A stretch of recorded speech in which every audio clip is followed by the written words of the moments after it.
Alhamdulillah wassalatu wassalamu ala nabiyyina Muhammadin Abdillah wa ala alihi wa ashabihi wa man tabi'ahu wa wala. La hawla wa la quwwata illa billah. Amma ba'd. Para alim, para ulama, para asatidz, para hujjah, para tokoh masyarakat, khusus di Maqsad Maghrib kita keizzatul Islam. Semoga bagaimana namanya Islam mulia, Islam agung melalui masjid ini, Izzatul Islam. Dan semoga Allah Subhanahu wa taala melimpahkan kita semua kesehatan, keafiatan, gampang urusan, lapang rezeki, panjang umur dalam taat dan ibadah. Dan yang terpenting adalah kita semua selamat di dunia dan di akhirat. Amin ya Allah ya rabbal alamin. Saudara kaum muslimin rahimakumullah, bulan ini kita berada di bulan Muharram, salah satu bulan haram yang kata ulama Ibnu Katsir dalam tafsirnya dan ulama-ulama lain berdasarkan hadis dari kita yang mulia bahwa amal ibadah di bulan haram pahalanya lebih besar, lebih tinggi derajatnya, dan keberkahannya lebih berlimpah. Begitu juga kemaksiatan yang dilakukan di bulan haram dosanya lebih besar. Maka di bulan haram ini dalam tradisi masyarakat Asia Tenggara itu dikenal dengan lebaran anak yatim. Kalau di Timur Tengah orang-orang Syiah itu ada peringatan 10 Muharram dengan mencambuk badannya. Jadi mereka berkabung.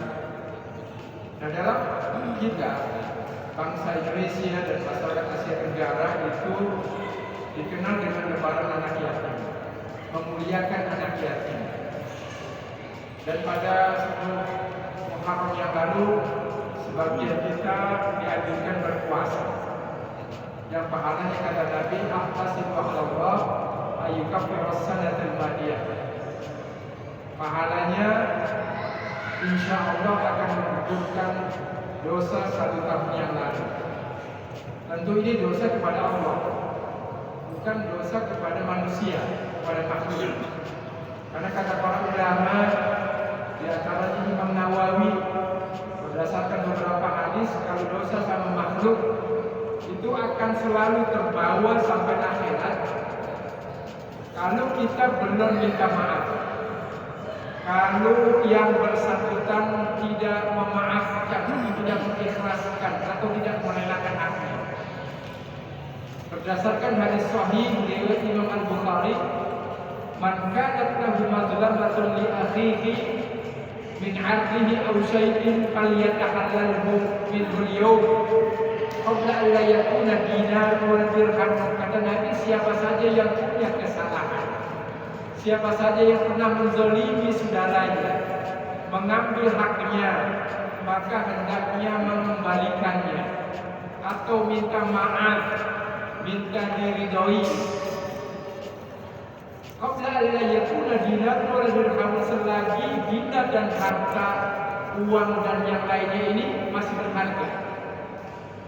Selagi di dunia ini, sebelum terlambat, selagi punya kesempatan, nyawa masih ada di tubuh kita. Kata baginda Nabi, kalau orang itu tidak sempat meminta maaf atau orang yang bersangkutan tidak memaafkannya, maka beban ini akan terbawa sampai akhirat. Itu kata Nabi. Kalau orang itu punya kebaikan, hasanatun ukhida min hasanati, maka kebaikan orang yang menzolimi saudaranya itu diambil. Misalkan dia sedekah, dia hibah atau ngasih hadiah, atau kebaikan lain, diambil kebaikan ini untuk menutupi kebaikan yang diambil dari saudaranya di dunia. Diambil dengan keadilan Allah punya ukurannya. Lalu apa kata Nabi? "Wa illam takun lahu hasanat." Kalau orang itu ternyata enggak punya kebaikan, habis kebaikannya, sholatnya sedikit, puasanya sedikit, sedekahnya sedikit, wakafnya nggak ada, Ukhida min sayyiati sahibihi, keburukan-keburukan orang yang dia zalimi dipindahkan kepada orang itu yang telah mengambil haknya, agar beban dia terkurangi, agar dia mudah masuk surga. Fatuliha finnar, maka orang yang mengambil hak orang lain, yang orang lain di dunianya itu tidak memaafkan atau dia tidak sempat minta maaf, tuliha finnar, dilemparkan ke dalam api neraka. Na'udzubillah, tsumma na'udzubillah. Maka kalau hak Allah itu Allah gampang memaafkan, kata Allah. Misalkan masih remaja kita jarang sholat, masih remaja kita nggak menutup aurat, yang perempuan nggak pakai kerudung, bulan puasa nggak puasa, waktu sholat subuh ditinggal misalkan karena tidur sampai zuhur, sampai besoknya lagi. Ketika tua atau tengah bayar, dia taubat kepada Allah. Kata para ulama, pasti diterima taubatnya kalau taubatnya dengan taubat yang sesungguhnya. Tetapi tidak demikian hadirin sekalian, kalau kita mengambil hak orang lain. Maka dalam pesan ini, orang-orang yang telah diambil haknya, rumahnya dirampas, tanahnya dijual barangkali padahal sudah bersertifikat. Ketika dia tidak mampu mengambilnya, dia sudah ikhtiar, sudah berupaya. Karena ikhtiar itu Allah meminta kita untuk ikhtiar, berupaya untuk mengambil hak kita. Ketika itu tidak bisa diambil, ridhokan itu, serahkan itu kepada Allah, karena itu adalah tabungan akhirat orang tersebut atau tabungan akhirat kita yang diambil. Tidak diambil. Jangankan itu, uang yang jatuh saja ke selokan, itu kan barangkali tidak ada yang menggunakan uang itu. Ketika uang itu ada yang menemukan dan digunakan, ada pahalanya, ada manfaatnya. Ketika uang itu pun tidak ada yang menggunakan, tetapi kita dasari, kita bingkai, kita bungkus di atas keridhaan kepada Allah, itu ada pahalanya. Kenapa? Karena tidak ada yang terjadi secara kebetulan di muka bumi ini. Semua terjadi dengan izin Allah Subhanahu wa Ta'ala. Rumah tangga kita punya istri si fulana, yang perempuan punya istri Pak Haji, suami bapak ini, anaknya sekian, ada 5 misalkan, rumahnya 60 meter persegi, atau misalkan rumahnya 12 kali 6 meter dan lain sebagainya. Itu tidak terjadi kebetulan, Bapak. Itu semua terjadi dengan izin Allah Subhanahu wa Ta'ala. Kita hanya diminta ridho dan rela atas segala karunia Allah berikan, diminta bersyukur atas segala nikmat, dan diminta bersabar atas segala ujian. Itu saja. Karena kalau kita memahami atau menganggap ada yang terjadi kebetulan, maka batal keimanan kita sebagai orang beriman. Tidak ada yang terjadi kebetulan. Kata Allah dalam Al-Quran dikatakan, ma asaba min musibatin illa biiznillah. Tidak ada satu kejadian pun yang terjadi kecuali dengan izin Allah Subhanahu wa Ta'ala. Itu terkait dengan dosa kita kepada makhluk. Maka dalam kaitan ini ada beberapa keutamaan terkait ini, terkait pengampunan dosa. Ketika bulan Muharram ini, utamanya dalam rangka memelihara dan memuliakan anak yatim. Yang pertama, Nabi bersabda dalam hadis sahih riwayat Imam Bukhari dan Muslim, ana wa kafirul yatim kahataini fil jannah, atau hakadha, wa asyara bis sababa wal wusta. Aku dan orang-orang yang menanggung kehidupan anak yatim, makannya, minumnya, pakaiannya, pendidikannya, di surga nanti seperti ini, kata baginda Nabi, sangat dekat. Itu jaminan dari baginda kita yang mulia. Berikutnya, maka sebisa mungkin kalau kita, semoga Allah karuniakan kita kemampuan dan kekuatan untuk bisa memelihara dan menanggung kehidupan anak. Kita berdoa meminta kepada Allah Subhanahu wa Ta'ala, amin. Amin. Ya Allah ya Rabbal alamin. Berikutnya, kata Nabi kita yang mulia, sebaik-baik rumah yang di situ ada anak yatim. Dikatakan di sini khairu baitin fil muslimin, sebaik-baik rumah di tengah kaum muslimin, baitun fihi yatim, rumah yang di situ ada anak yatim, yuhsanu ilaihi, anak yatimnya diperlakukan dengan baik.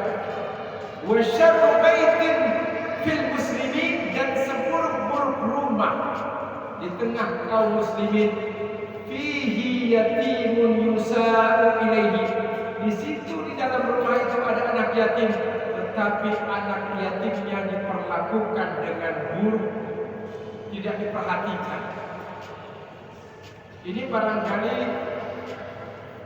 kalau kita tidak memelihara langsung, kita menikah misalkan dengan seseorang yang punya anak bawaan, anak sambung, tapi anaknya tidak kita perhatikan, padahal itu anak yatim, maka masuk dalam kategori ini. Berikutnya di sini dikatakan, karena ayat-ayat tentang anak yatim sangat banyak. Wa yas'alunaka 'anil yatama. Orang-orang Arab, sahabat Nabi bertanya, wahai baginda, bagaimana tentang anak yatim? Nabi kita yang mulia menyampaikan firman Allah, qul islahul lahum khairun, melakukan kebaikan kepada anak yatim itu khair, amal perbuatan yang paling baik. Khair itu lebih baik atau terbaik, amal perbuatan yang paling bagus, kata Nabi, kata Allah Subhanahu wa taala dalam Al-Qur'an. Ketika orang-orang Arab bertanya dalam Al-Qur'an surah Al-Baqarah 22, wa yas'alunaka 'anil yatama, mereka bertanya tentang bagaimana memperlakukan anak yatim. Qul islahul lahum khairun, berbuat baik kepada mereka adalah amal perbuatan yang mulia, yang bagus. Amal yatim pada takha, terhadap anak-anak yatim jangan kalian berbuat buruk, jangan kalian hardik, jangan kalian berbuat sembarangan. Maka dikatakan ara'aital ladzi yukadzibu bid-din, tahukah kalian orang-orang yang mendustakan agama? Fadzalika alladzi yad'ul yatim, mereka orang yang membentak anak yatim, menghardik, ngebentak, berbuat buruk kepada anak yatim. Lalu di sini Nabi mengatakan, diriwayatkan oleh Imam Ahmad dan Abu Hurairah, dari riwayat Abu Hurairah, kata Abu Hurairah mengatakan, syakaratul ila Nabi, ada seorang sahabat mengaku kepada baginda Nabi, qaswata qalbihi, begitu keras hatinya, hatinya tidak lembut, sulit menangis, sulit tersentuh, sulit merasa sayang kepada orang lain. Faqala, Nabi bersabda, imsah ra'sal yatim, usaplah kepala anak yatim. Wa at'amil miskin, dan berilah makan orang-orang miskin. Kata Nabi. Karena memang mengusap kepala anak yatim ini satu amalan simbolis yang di situ Nabi kita yang mulia ketika kecil ke anak yatim, maka menjadi sesuatu yang istimewa bagi ajaran kita, ibadah sosial. Wa'at al-miskin, memberi makan. Nah, ini juga mulia. Memberi makan orang miskin, memberi makan anak yatim. Para nabi-nabi terdahulu di antara Nabi Ibrahim, beliau tidak pernah makan sendirian, langka. Kalau mau makan selalu dicari orang lain. Adakah musafir yang melintasi daerah ini dicari sampai beberapa kilo, dapat lalu diajak ke rumah makan bersama? Itu Nabi Ibrahim yang dikenal dengan Khalilullah, sahabat Allah Subhanahu wa taala. Bahkan praktisi zikir Bapak Ibu sekalian, yang dikenal dengan Syekh Abdul Qadir Al-Jilani, orang kita nyebutnya Al-Jailani karena wazannya Failan, Jailan, menganggapnya seperti itu. Kalau di Turki disebut dengan Al-Jilani, kalau di Arab Al-Jilani, lidah orang Turki begitu. Di kita Jailani. Apa kata satu kata Al-Jilani? Ada satu amalan yang lebih mulia, lebih tinggi dari amalan yang tinggi. Amalan yang tinggi apa? Zikir kepada Allah. Zikir kepada Allah itu zikir amalan yang kata Nabi khairun ala unabbiukum bi khali amalikum, maukah kalian aku tunjukkan amalan yang paling baik bagi kalian? Wa azkaha 'inda malikikum, dan paling Allah cintai. Zikir itu paling bersih, paling Allah cintai. Wa arfa'iyya min darajatikum, dan paling cepat mengangkat derajat kalian di hadapan Allah. Itu zikir. Tapi kata Syekh Abdul Qadir Al-Jilani, ada satu amalan yang lebih tinggi setingkat dari zikir. Apa? Memberi makan orang-orang yang lapar. Jadi memberi makan orang-orang yang lapar itu derajatnya lebih tinggi dari zikir kepada Allah Subhanahu wa taala. Makanya kata Nabi, ketika ada seorang sahabat bertanya, "Ayyul Islam khair?"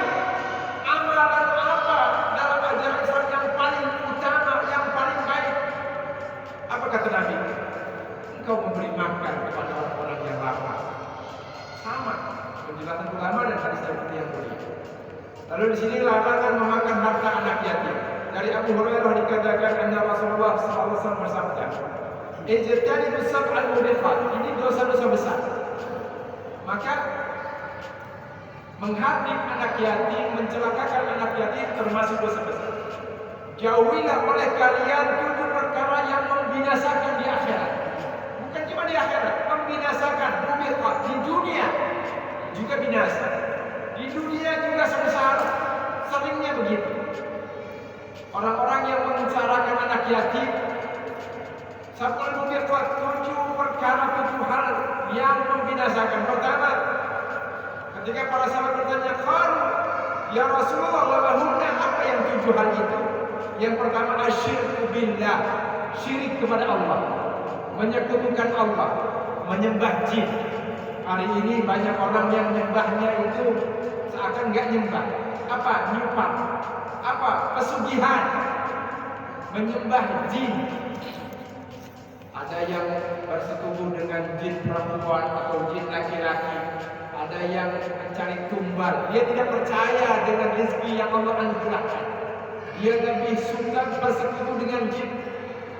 Padahal pada kenyataannya Bapak Ibu, orang yang pesugihan itu nggak sampai 10 tahun, rata-rata 5 tahun, 7 tahun, dia sendiri sudah mati, sudah ruhnya itu diambil oleh jin. Kenapa? Karena cari tumbalnya tidak gampang. Entar tidak anaknya, istrinya, tidak istrinya, pegawainya, tidak pegawainya, tetangganya. Kalau tetangganya atau pegawainya punya jagaan diri yang bagus, punya ibadah yang bagus, punya zikir yang bagus, nggak dapat dirinya yang diambil Bapak Ibu sekalian. Maka banyak orang-orang yang pesugihan hari ini bisa kita lihat banyak di YouTube. Kisah-kisah nyata, rata-rata 6 tahun sudah mati. Na'udzubillah, subhanallah. Bela-belain yang sementara, padahal kehidupan akhirat abadi dan kekal. Na'udzubillah, subhanallah. Ini nasihat kita bersama. Karena hari ini banyak orang-orang frustasi, berdagang, tapi dagangannya tidak laris, lalu mencari jalan singkat dengan cara yang pesugihan. Dia sholat, tapi sholatnya hanya menjadi tameng. Dia berhaji, tapi hajinya hanya menjadi kedok. Na'udzubillah, summa na'udzubillah min dzalik.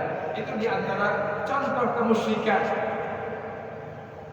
Wasihru, sihir, ya kayak santet, tenung, itu sihir. Biasanya ini fasilitasnya, medianya dukun, lagi-lagi jin. Wa qatlun nafsi allati harrama, membunuh jiwa yang Allah haramkan kecuali dengan cara yang benar. Apa cara yang benar? Cuma jihad di jalan Allah. Islam tidak mengajarkan membunuh manusia. Kisos bukan individu. Misalkan ada saudaranya dibunuh, lalu didirikan kisos, bukan individu yang bergerak, tapi hakim, qadhi, pemerintah. Tidak boleh dalam Islam itu main hakim sendiri. Berikutnya adalah di sini dikatakan wa aklu riba. 7 hal di antara yang membinasakan adalah makanan, minuman yang dihasilkan dari uang riba atau dari harta riba. Kita tahu sendiri jumlah itu seperti apa. Berlipat-lipat ganda, rentenir itu riba. Orang yang mengambil riba, saksinya, pelakunya, yang minjam maupun yang meminjamkan, kata Nabi kita yang mulia kalian di neraka. Na'udzubillah subhanahu. Wa aklu malil yatim, memakan harta anak yatim. Wa tawalli yaum zahar. Apa berikutnya? Lari dari medan pertempuran. Medan pertempuran membela agama, dia lari, menghindar. Wa qadhul muhsanatil ghafilat al-mu'minat, dan menuduh seorang beriman perempuan yang baik-baik dituduh berzina. Na'udzubillah subhanahu. Berikutnya tentang keutamaan memelihara atau mencintai anak yatim, kata Nabi, udhulid du'afa, carilah aku di tengah orang-orang yang lemah. Di situ ada aku. Maka dalam hadis yang lain, tengoklah orang-orang yang sakit, kata Allah, di situ ada aku. Jadi kata Nabi, carilah aku di tengah orang-orang yang lemah. Sesungguhnya kalian diberi rezeki dan pertolongan karena orang-orang lemah di antara kalian.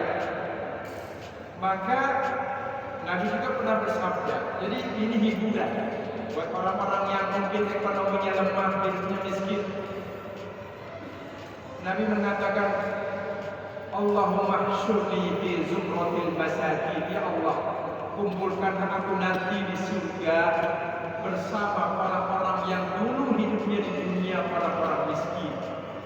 Jadi ternyata penghuni surga didominasi orang-orang yang tak punya, orang-orang miskin. Orang-orang kaya yang masuk surga sedikit. Kalau berdasarkan hadis ini, kenapa? Karena hisabnya berat. Banyak orang-orang kaya, hartanya banyak, tapi tidak bisa ditempatkan pada tempatnya. Habis hanya untuk keluarga dan anak-anaknya. Kenapa? Mengakibatkan mereka tidak gampang masuk surga. Makanya Sayyidina Ali itu meninggal dunia hanya meninggalkan 2 pakaian bekas dalam sejarah. Khalifah ya, Ali karena Allah wajah. Khalifah meninggalkan warisannya 2 pakaian bekas. Salah satu pakaiannya memiliki tambalan 12 tambalan. Karena pakaian di zaman Nabi itu mahal. Itu khalifah. Kenapa Abu Bakar As-Siddiq menginfakkan hampir 90% hartanya untuk jalan agama Allah Subhanahu wa taala?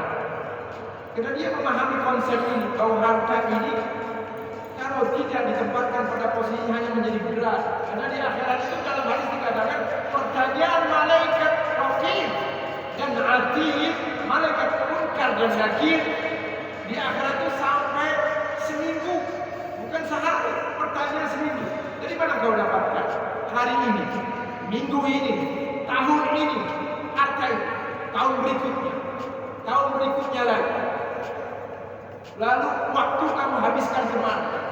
Ini pertanyaan itu sampai 7 hari. Innal mauta yuftanuna, ini hadis sahih Imam Ahmad. Innal mauta yuftanuna fi quburin sab'an. Sesungguhnya orang yang meninggal dunia diuji dalam kuburan 7 hari 7 malam. Wal munafiqu 40 salahan, dan orang-orang munafik yang dalam pandangan Allah dia munafik, orang Islam, salatnya ngaku beragama Islam, puasa enggak, itu kan munafik. KTP doang. 40 salahan, ditanya di alam barzakhnya itu sampai 40 hari 40 malam. Ini hadis sahih Bapak. Ini bukan hadis sahih. Secara sanad ini sahih. Lalu di sini Nabi mencintai ubul du'afa, cintailah orang-orang yang lemah, orang-orang miskin, orang-orang yang punya. Fa inna ma turzaqun wa tunsaruna bi du'afaikum. Sesungguhnya kalian diberikan rezeki, wahai orang-orang kaya, wahai orang-orang punya, wahai orang-orang yang Allah karuniakan. Dikasih rezeki, dikasih pertolongan, dikasih rahmat. Bidu'afaikum, karena adanya orang-orang lemah di tengah kalian, karena doanya orang-orang lemah di tengah kalian, doanya orang-orang miskin, keberadaan orang-orang miskin di tengah kalian, kalian itu diberikan rezeki dan pertolongan oleh Allah Subhanahu wa taala. Tenang. Jadi orang-orang yang banyak hartanya itu bukan semata karena ikhtiar dia, tapi juga karena doa orang-orang, rumah-rumah di samping rumah-rumah orang kaya. Maka jangan lupa hak mereka untuk kita tunaikan. Bapak Ibu hadirin sekalian, mendapatkan jaminan pasti masuk surga. Nah ini bagi orang yang memelihara, menanggung kehidupan rakyat. An Ibnu Abbas rawahu Tirmizi, kata Nabi kita yang mulia, Nabi bersabda, "Man qabada yatiman," siapa saja, jam itu enggak bergerak, masih 48 Pak. betul. Man qabada yatiman fi ta'ami wa syarabihi bainal muslimin ila ta'ami wa syarabihi, siapa saja yang menanggung makan anak-anak yatim di tengah kaum muslimin yang ada di tengah kalian. Man qabada yatiman bainal muslimin, siapa saja yang menanggung anak yatim di tengah orang Islam, ila ta'ami wa syarabi, atas makan dan minumnya, apa kata Nabi yang mulia, adkhalahu Allahul jannata, Allah pasti memasukkan dia ke dalam surga al-battah, pasti sama sekali battah, enggak bisa enggak, pasti Allah masukkan. Illa ayyamala dzamban la yughfar, kecuali orang itu melakukan perbuatan dosa yang tidak Allah ampuni. Apa tadi? Kemusyrikan. Dosa yang tidak Allah ampuni adalah kemusyrikan, menduakan Allah Subhanahu wa taala. Sama dengan ingkar, kafir, itu enggak masuk surga. Dalam pandangan agama ini, mohon maaf ini buat kita. Kafir itu yang selain agama Islam, selain orang yang menyerahkan dirinya kepada Allah dan nabinya adalah Rasulullah Nabi kita Muhammad sallallahu alaihi wasallam. Itu termasuk amal zambun, dosa yang tidak Allah ampuni kecuali dia bertaubat. Zamban la yughfarulah. Nah, maka kalau dilihat dari sini, dia pasti masuk surga. Dia melakukan dosa besar. Menurut Imam Nawawi, ini dosa-dosa kepada Allah atau prestasi dia di dalam menyantuni anak yatim. Harta yang dia keluarkan lebih besar daripada harta yang dia mengambil hak orang lain. Maka kalaupun dia mengambil hak orang lain, itu mesti lebih kecil dari pengorbanan dia kepada anak yatim atau kepada orang-orang miskin atau kepada jalan kebaikan atau amal khairat. Lalu itu bisa menutupi. Tapi kalau ternyata kezalimannya kepada orang lain, manusia di dunia ini lebih besar, misalkan tanah ratusan hektar dari ratusan orang dia rampas, misalkan harta orang dia ambil, jiwanya dia bunuh, waduh masya Allah, anak yatim dia nggak perhatikan. Nah ini lain hak, karena tadi kita sudah menyinggung hak manusia itu, kata Nabi kita yang mulia, itu tidak akan pernah hilang, pasti kebawa ke akal. Maka hati-hati kita dalam berinteraksi mengambil hak orang lain, selagi kita bisa membayarnya, melunasinya, meminta maaf kepadanya, lakukan, kata Nabi. Sebelum hari ini berakhir, qabla an la yakuna dinar wal dirham, sebelum dinar dan dirham ini tidak berharga lagi. Maksudnya apa? Sebelum terjadi kiamat, sebelum kau meninggal dunia, kiamat sugra, kiamat kecil. Sini berikutnya bebas dari azab Allah. Walladzi ba'atsani bil haqq, kata Nabi, demi zat yang jiwaku ada di tangannya, yang telah mengutusku dengan kebenaran, la yu'adzibullahu yaumal qiyamah, Allah pasti tidak akan mengazab man rahimal yatim, orang-orang yang mencintai, mengasihi, mengurus anak yatim, wala dalau fil kalam, dan dia ngomongnya lemah lembut kepada anak yatim, wa rahima yutmahu wa du'afahu, dan mencintai, menyayangi keyatiman anak yatim dan kelemahan anak yatim. Ini dikatakan oleh Imam Tabarani dari Abu Hurairah, sahabat Nabi. Berikutnya kisah mengharukan anak yatim saat lebaran. Nah, ini di antara sifat Nabawi yang barangkali pernah kita dengar. Biasanya kalau Idul Fitri ini suka ada kisah ini. Saya pernah menyampaikan satu tema dari beberapa tema, adalah kisah anak yatim yang di hari Lebaran itu compang-camping, badannya lusuh, berdebu, tidak keurus, ingusan, barangkali bahasanya, rambut berantakan. Apa yang Nabi katakan kepada dia? Ini hadis riwayat Imam Bukhari dalam kitab At-Tarikh Al-Kabir, riwayat Imam Baihaqi dalam Syu'abul Iman, riwayat Ibnu Asakir dalam Tarikh Damaskus, dan dinilai hasan oleh beberapa ulama hadis. Dikatakan begini kepada Bishr bin Uqrubah, itu anak yatim. Bishr bin Uqrubah anak yatim. Apa tardu an akuna ana abak? Maukah engkau, kata Nabi, aku menjadi bapakmu? Wa Aisyah ummaka, dan Aisyah itu. Dalam riwayat lain para sahabat ada riwayat mengatakan wa Ali pamanmu, wa Hasan dan Husain saudaramu. Gembira dari anak yatim. Kita lepas ya, karena kisahnya sangat mengharukan. Apalagi kalau di Idul Fitri banyak yang sedih. Yang 9, di antara keutamaan anak yatim atau memelihara anak yatim adalah di antaranya menanggung janda dan anak yatim ini seperti mujahid, seperti berjuang di jalan Allah Subhanahu wa taala. Apa hadisnya? Lihat Imam Bukhari dan Muslim. Jadi sangat banyak kalau kita lihat kitab Sirah Nabawiyah yang khusus menyinggung anak yatim, bagaimana interaksi Nabi kepada anak yatim, bagaimana Nabi memberikan contoh terbaik, bagaimana Anas bin Malik dipelihara oleh Nabi kita yang mulia, bagaimana Nabi memberikan makan kepada setidaknya 480 orang-orang yang belajar agama yang ada di Masjid Nabawi dengan harta Nabi. 480 fluktuatif setiap tahunnya. Ada yang sampai berjumlah sekitar 300-an, 200-an naiklah. Karena Nabi tokoh agama, Nabi pemimpin negara, Nabi ulama atau kiai bahasanya, Nabi tokoh kemasyarakatan.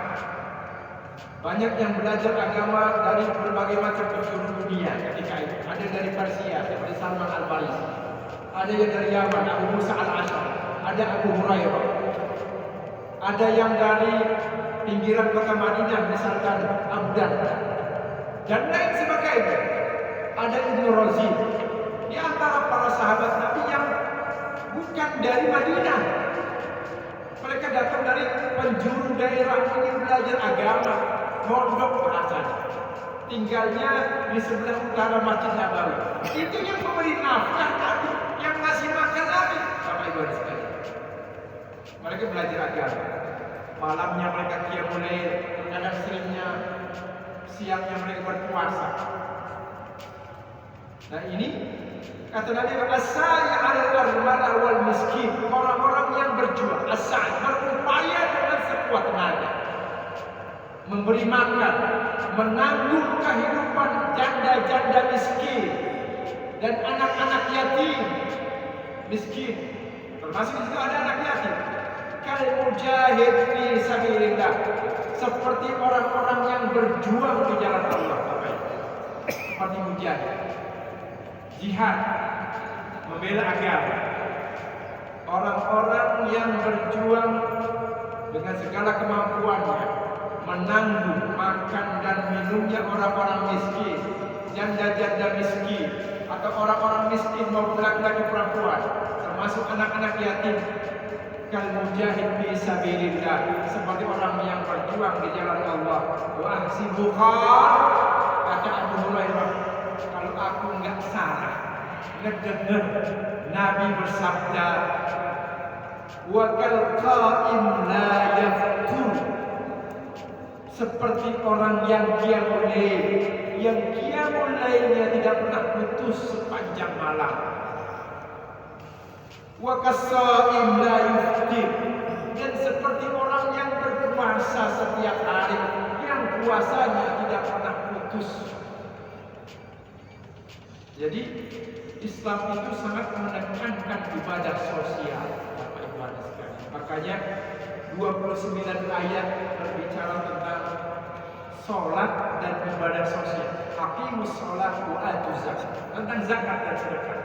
Itu sedikitnya ada 29 ayat berendeng antara ibadah makhluk kepada Allah, sholat dan ibadah sosial. Artinya bukan main-main, bahwa ibadah sosial itu muamalah ma'anas, perkara yang sangat penting, hampir sejajar dengan muamalah ma'allah. Bapak Ibu sekalian, itu tentang keutamaan orang-orang yang menyantuni anak yatim. Maka masih cukup banyak di sini hadis-hadis, ayat-ayat suci Al-Quran yang menyinggung tentang bagaimana Islam mengajarkan kita agar berbuat baik kepada anak-anak yatim. Semoga bisa menjadi pemantik buat kita. Amin. Kita azam, kita berkeinginan kuat sebagai bekal kehidupan kita di akhirat, kehidupan yang kekal dan abadi, untuk bisa menafkahi anaknya. Jadi dengan ikhtiar kita, yang punya kontrakan, barangkali 1-2 kontrakannya diberikan ya untuk anak yatim misalnya. Anak yatim tidak usah bayar. Karena di antara penghuni kontrakan itu ada yang orang tua meninggal dunia, misalkan seperti itu. Atau dia misalkan lembaga pendidikan, yang punya lembaga pendidikan, yang dia RW, yang dia RT, dia punya kecukupan harta. Semoga dengan hadis-hadis yang tadi kita sampaikan dan kita kupas menjadi sebuah kesadaran untuk memperhatikan lingkungannya, bahwa lebaran anak yatim bukan hanya di bulan Muharram, bahwa lebaran anak yatim itu hanya sebagai simbol dalam rangka kita mengingat. Seperti misalnya kita puasa, kita berlapar-lapar, bukan hanya di bulan puasa, tapi bagaimana kita bisa merasakan apa yang orang-orang fuqara dan masakin rasakan. Maka mudah-mudahan Allah memberikan kekuatan itu. Dan tadi kita juga menyinggung bagaimana dalam menyikapi ekonomi kehidupan yang mungkin tidak mudah hari ini. Terjadi inflasi yang cukup besar, harga-harga barang-barang pokok mungkin akan merangkak naik karena transportasi. Jika bensin itu tidak turun, tentu harga-harga akan naik. Maka di dalam menyikapi kehidupan ini kita mesti pandai-pandai menyikapinya. Kita harus tanamkan kuat-kuat bahwa kehidupan di dunia ini sementara. Jangan sampai kita goyang, mengambil jalan pintas, tidak sabar, misalkan pinjol, akhirnya nggak kuat bayar, malu bunuh diri. Na'udzubillah. Jangan sampai seperti itu. Kenapa? Karena orang yang membunuh dirinya dalam hadis dikatakan dia pasti masuk neraka. Kenapa? Karena dia tidak percaya dengan karunia Allah yang begitu luas, rezeki begitu banyak. Yang penting kita setia. Maka sekali lagi kita ingatkan kewajiban kita sebagai manusia. Karena biasanya hidup kita ini, orang hari ini banyak yang stres karena mencari dunia. Maka perlu kita nasihati bersama, nasihat buat saya dan kita semua, bahwa semua terjadi dengan izin Allah. Allah mengatakan, alladzina idza asabatuhum musibatun qalu inna lillahi wa inna ilaihi raji'un. Ulaika 'alaihim shalawatun min rabbihim wa rahmah wa ulaika humul muhtadun. Orang-orang yang mengatakan kita ini milik Allah dan semua akan kembali kepada Allah. Kita, harta kita, jabatan kita, wewenang kita, tenaga kita, ilmu kita, itu bukan milik kita, itu titipan dari Allah. Maka tidak pantas kita sombong dengan ilmu. Saya paling pintar, alhamdulillah. Merasa paling berilmu, merasa paling pandai, merasa paling kaya, paling berjasa. paling terhormat, itu semua ada titipan. Titipan dari Allah, artinya yang kaya jangan merasa jumawa, yang miskin jangan merasa artinya putus asa. Itu semua ujian. Dengan dua ujian ini kita akan masuk surga. Karena orang diuji dengan kekayaan, orang diuji dengan kesusahan. Cuma banyak orang yang nggak sabar dengan kesusahan. Makanya kata Allah dalam seperti dikatakan, Abdi, khalaqtuka li'ibadah. Wahai hambaku, aku menciptakan engkau ini, kalian ini untuk ibadah kepada Allah Ta'ala. Jangan kalian bermain-main di dunia. Dunia kan dunia ibadah. Allah Ta'ala, wa kafaltu laka rizqaka fala ta'al. Dan aku menjamin rizki kalian, rizki kamu masing-masing orang. Allah Ta'ala, jangan sampai kalian letih memikirkan itu sampai kepikiran, stres. Direncanakan, memang perintah untuk direncanakan. Wal tanzur nafsum ma qaddamat lighad, kata Allah. Hendaknya setiap orang memperhatikan apa yang akan dia siapkan untuk hari esok. Itu rencana, perencanaan.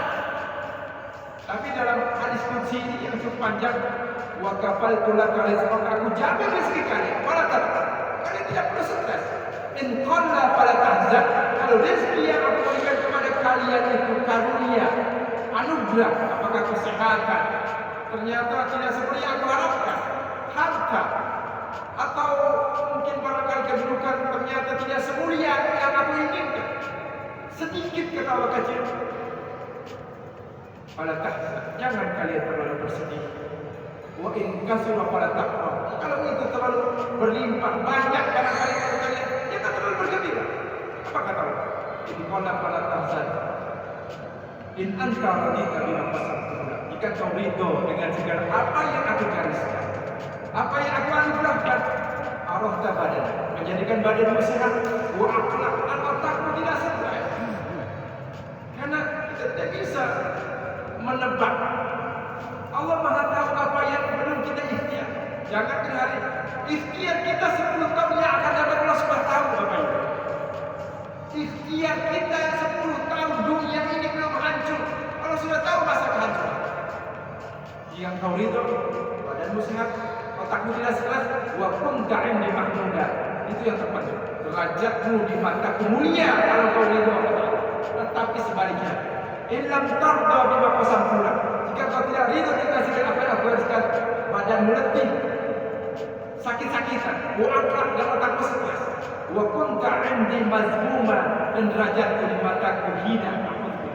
Apa kata Allah sebagai penutup hadis qudsi ini dan penutup taklim kita di hari yang berkait, wa izzati wa jalali, demi keagungan dan kebesaranku, la usallitanna 'alaika dunya, semua aku akan menjadikan kalian wahai manusia memiliki tabiat kecenderungan mengejar-kejar dunia.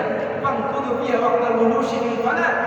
Kalian bagaikan hewan buas di tengah hutan belantara, menerjang ke kanan dan ke kiri, ke depan dengan berlari begitu kencangnya. Summa la yusibu illa ma qadara. Kemudian orang itu, hewan itu tidak mendapatkan apa yang dia kejar-kejar kecuali apa yang telah ditetapkan untuknya. Maka kewajiban kita cuma dua, ikhtiar lalu tawakal kepada Allah Subhanahu wa taala agar kita tidak bersalah. Demikian, mohon maaf, yang benar datangnya dari Allah Subhanahu wa taala, yang salah adalah dari iman pada aku sendiri. Billahi taufiq wal hidayah wal hidayah. Wallahu a'lam. Assalamualaikum warahmatullahi wabarakatuh. Waalaikumsalam.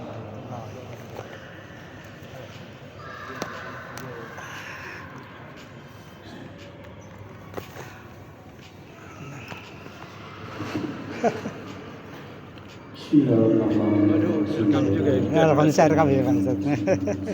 Iya, alhamdulillah.